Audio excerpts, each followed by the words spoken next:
Sisters and brothers of America.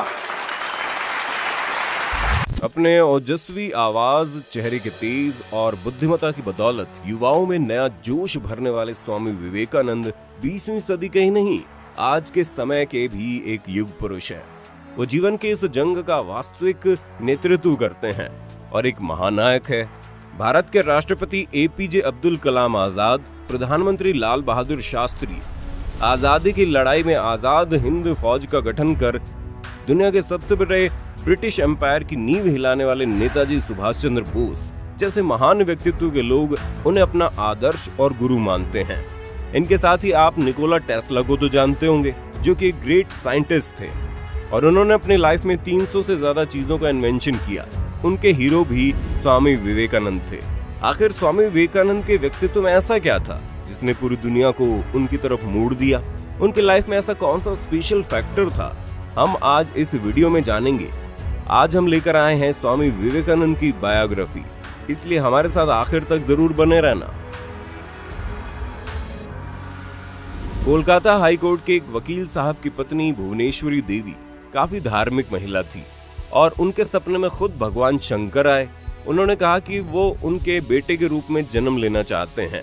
इसके बाद उनके घर में जिस बालक का जन्म मकर संक्रांति के दिन यानी 12 जनवरी 1863 में कोलकाता में हुआ था, कोलकाता के कुलीन बंगाली कायस्थ परिवार में जन्मे नरेंद्र नाथ बचपन से ही आध्यात्मिकता की ओर झुकाव रखते थे। नरेंद्र बचपन से ही काफी तेजस्वी रहे हैं। उनकी फैमिली वेल एजुकेटेड होने के साथ साथ वेल टैलेंटेड सेटल हुई थी और दूसरों की हमेशा मदद करती थी।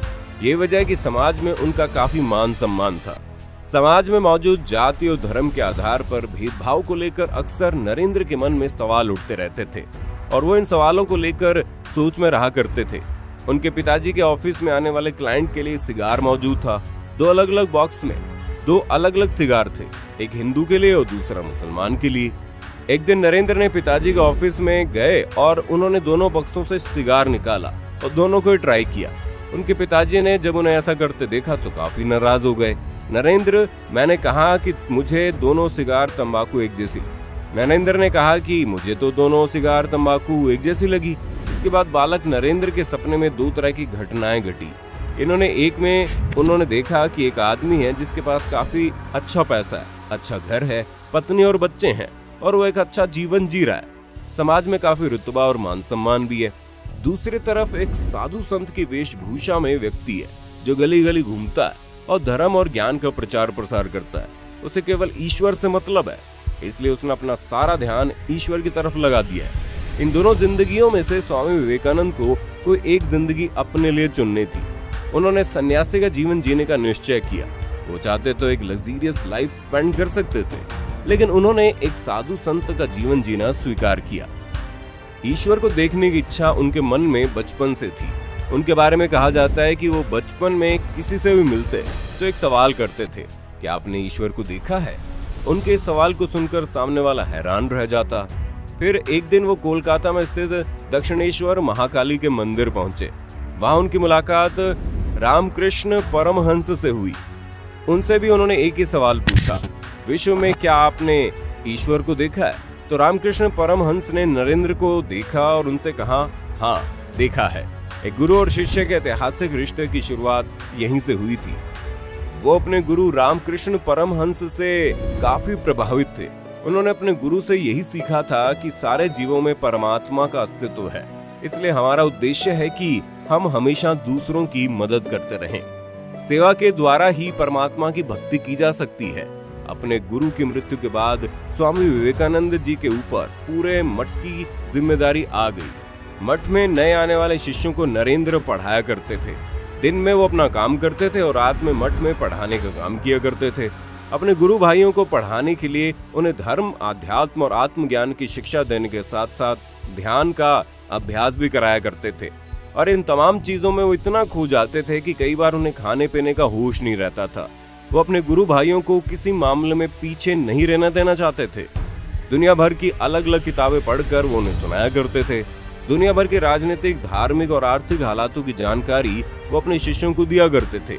विश्व के दूसरे दार्शनिक सुकरात, अरस्तु, प्लेटो, हेल जैसे कई महापुरुषों के बारे में कोने बताया करते थे। स्वामी विवेकानंद के सभी उपदेशों को उनके शिष्यों ने किताब के रूप में संकलन किया। इनमें कर्म योग, राजयोग, भक्ति योग, ज्ञान योग और प्रेम योग के बारे में अलग अलग किताबों में रखा गया। अद्वैतवाद को लेकर उनका जो दर्शन था, उसने पूरी दुनिया में सनातन धर्म और परंपरा की ऐसी तस्वीर प्रस्तुत की कि दुनिया का नजरिया ही बदल गया। इसके बाद नरेंद्र के पैर यात्रा पर निकल पड़े। उन्होंने वाराणसी की यात्रा की। यहाँ आकर उन्हें गंगा मैया का आशीर्वाद मिला। अपने शरीर में खुद नई ऊर्जा महसूस हुई और उसके बाद वो अयोध्या के लिए पैदल ही चल दिए। उस समय भारत के अंदर छुआछूत का काफी बोलबाला था और ऐसे लोग जो अनटचेबल समझे जाते थे, उनसे संपर्क रखना आसान नहीं था। नरेंद्र को रास्ते में एक ऐसा व्यक्ति मिला जिससे उन्होंने तंबाकू पीने के लिए पाइप मांगा, लेकिन उसने मना कर दिया। जो उसने कारण बताया कि उसने कहा कि वो एक अनटचेबल ग्रुप से बिलोंग करता है। इस बात को सुनकर नरेंद्र न केवल आश्चर्यचकित हुए बल्कि उन्हें गुस्सा भी आया कि आज भी हमारे देश के लोग इस तरह की छोटी छोटी चीजों में उलझे हैं। आखिरकार नरेंद्र उस आदमी के पास आए और उसके मना करने के बावजूद भी उससे तंबाकू का पाइप लेकर पी लिया। अमेरिका में कास्ट सिस्टम नहीं था, वहाँ वर्ल्ड रिलीजियस पार्लियामेंट ऑर्गेनाइज होने वाली थी। ये एक अच्छा मौका था जब प्राचीन भारत की सभ्यता और संस्कृति को वहाँ पर शोध किया जा सकता है और साथ ही अमेरिका की नई तकनीक और वैज्ञानिक जानकारी को भारत तक पहुंचाया जा सकता है। एक बार सपने में स्वामी जी के गुरु स्वामी रामकृष्ण परमहंस जी उनके पास आए। उन्होंने अपने साथ लेकर समुद्र की तरफ जाने लगे। साथ ही पीछे शारदा माँ भी दिखाई दी जो उनसे कह रही थी कि जाओ बेटा। इस तरह के स्वप्न में भी उनके इस निश्चय को और मजबूत कर दिया और वो अमेरिका जाएं और पार्लियामेंट में पार्टिसिपेट करें। वो समझ चुके थे कि उनके साथ उनके गुरु और उनकी गुरु माँ का आशीर्वाद साथ है। इस प्रकार फाइनली उन्होंने अमेरिका जाने का डिसीजन ले लिया। सितंबर 1893 में वर्ल्ड कोलंबियन एक्सपोजिशन नाम से एक इवेंट ऑर्गेनाइज किया गया और इसी का एक पार्ट था पार्लियामेंट ऑफ रिलीजन, जो कि एक मेले की तरह था। दरअसल क्रिस्टोफर कोलंबस ने अमेरिका की खोज की थी।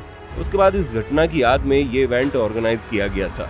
इस इवेंट को ऑर्गेनाइज करने के पीछे उद्देश्य ये था कि दुनिया को दिखाया जाए कि साइंस और टेक्नोलॉजी की फील्ड में वेस्टर्न कंट्री कितना आगे बढ़ गए हैं और रिलीजियस फैक्टर को भी इग्नोर नहीं कर सकते थे। इसलिए उन्होंने रिलीजन को भी इसमें शामिल किया। इस रिलीजियस पार्लियामेंट में लगभग 7000 लोग इकट्ठा हुए थे। दुनिया भर से अलग अलग रिलीजन के लीडर्स वहां पर मौजूद थे और जैन रिलीजन पर वहां स्पीच होनी थी। उनमें हिंदुइज्म, इस्लाम, ईसाई, जैन धर्म, बौद्ध धर्म जैसे दुनिया भर के दूसरे धर्म भी मौजूद थे।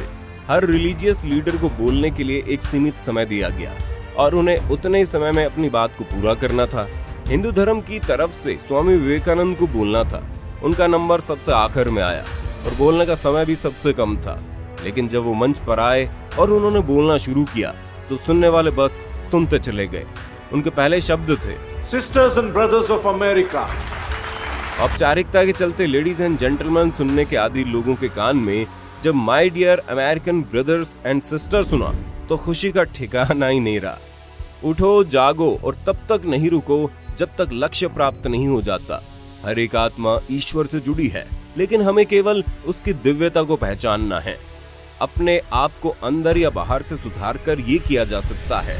कर्म, पूजा, अंतर्मन या जीवन दर्शन, इनमें से किसी एक रास्ते पर या फिर सभी को साध कर ऐसा किया जा सकता है। अपने आप को खोल दीजिए, यही सभी धर्मों का सारांश है। इनके आगे मंदिर, परंपराएं, किताबें या पढ़ाई लिखाई का महत्व भी कम हो जाता है। अगर हम अपनी जिंदगी का एक लक्ष्य तय कर लें और उसी के बारे में सोचें, उसी विचार पर जीना शुरू कर दें, अपने मस्तिष्क, दिमाग सभी में ये विचार भर जाए, तो समझ लीजिए आपको सफल होने से कोई नहीं रोक सकता। इसी तरह के बड़े बड़े स्पिरिचुअल रिलीजन बनते हैं। एक ही समय में एक ही काम करो और उसी में अपना 100% दो। सबसे पहले आपके सामने वो लोग आएंगे जो आपका मजाक उड़ाएंगे, उसके बाद वो लोग आते हैं जो आपका विरोध करते हैं, लेकिन फिर आखिर में वो लोग भी आते हैं जो आपको स्वीकार करते हैं। एक अच्छे चरित्र का निर्माण हजारों ठोकरें खाने के बाद आता है। इसके बाद स्वामी जी की तस्वीर देश के हर छोटे अखबार में छपने लगी। उनके द्वारा किए गए काम की लोग न केवल प्रशंसा करने लगे बल्कि उन पर गर्व करने लगे। स्वामी जी ने कैम्ब्रिज, न्यूयॉर्क, बोस्टन, वॉशिंगटन जैसी बड़ी बड़ी जगह पर लेक्चर दिए और फिर इसके बाद सार्वजनिक और व्यक्तिगत रूप से उन्होंने लेक्चर ऑर्गेनाइज किए।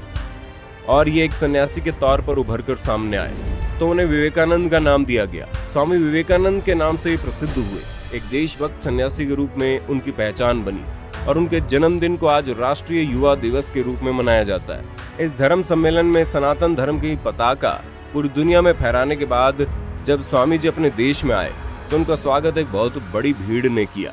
स्वामी जी की एक झलक पाने के लिए लोग उतावले थे। इसके बाद स्वामी जी मद्रास गए, कोलकाता और फिर देश भर में घूमे। हर जगह स्वामी जी का स्वागत होता था। स्वामी विवेकानंद ने रामकृष्ण परमहंस मिशन की स्थापना की और वो उसी के लिए काम करने लगे। उनके जीवन का अंतिम समय बेलूर मठ में बीता। स्वामी जी को अपने जीवन के अंतिम समय का आभास पहले ही हो गया था। अंतिम समय में उन्हें अस्थमा की समस्या थी और 39 साल की उम्र में बेलूर मठ में ही उन्होंने 4 जुलाई 1902 में रात 9 बजे अपनी देह त्याग दी। आज भी स्वामी विवेकानंद युवाओं के प्रेरणा स्रोत बने हुए हैं। अगर आपके भी आदर्श महापुरुष स्वामी विवेकानंद है तो हमें कमेंट बॉक्स में उनका नाम लिखकर जरूर बताना। मिलेंगे नई वीडियो में, तब तक के लिए जय हिंद, जय भारत, वंदे मातरम।